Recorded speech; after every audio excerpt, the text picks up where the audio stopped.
Hi, and thanks for logging on to the Daily DVAR Halacha. And here's a brand new halacha for you, and it's for Wednesday, 31st day of October, 22nd day of CHESHVAN. Here we go. Today, more halachas about Netilas Yadayim. Let's say you went to one of those amusement parks where they put a stamp, and it's important, I'm going to show you, they put the stamp here on your hand to let you re-enter the park. You paid your 30 bucks to get, or more, to get into the park.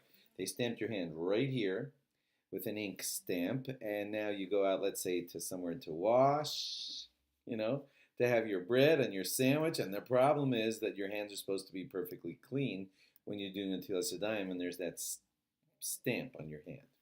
What could you do? Well, good news. The good news is you're allowed to wash with that stamp on your hand, and I'll tell you why.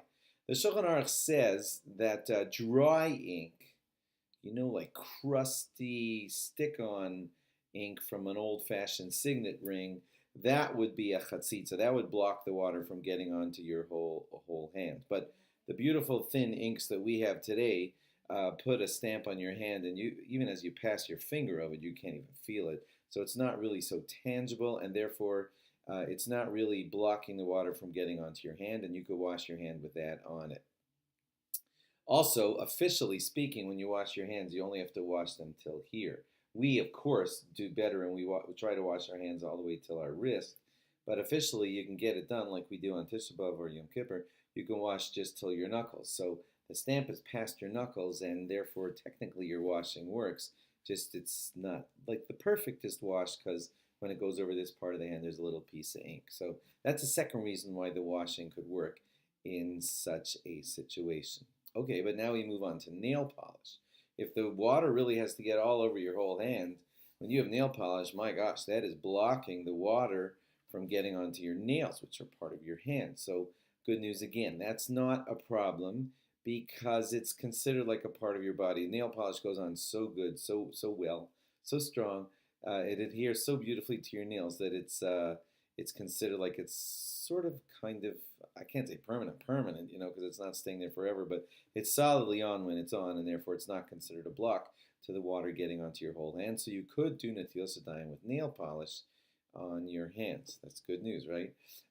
If it's chipped, and the piece that's chipped, you don't want it there, so it's probably best to remove that little chip, but the rest of it could stay, and you could do Netilas Yadayim on that. What about rings on your hand during Netilas Yadayim? So if the ring was loose, it actually would not be a problem because the water could get under the ring and onto your fingers and hand while you're washing, but we don't officially know when's it called loose and when's it called tight. So lichatchila, that means like at your first try, best thing to do is to take off your rings before washing. B'diavad, that means after the fact. If you washed with your rings on your hand, if it's loose, then it's okay. But if b'diavad, it's after the fact, you washed and the ring seems tight, then you got yourself a problem. It's best to rewash your hand with the ring off and not to recite a bracha on that second washing. But wherever possible, please take off your rings before washing Netilas Yadayim. That's, of course, the better way to operate. Thanks for logging on. Log on again tomorrow for more. Bye-bye.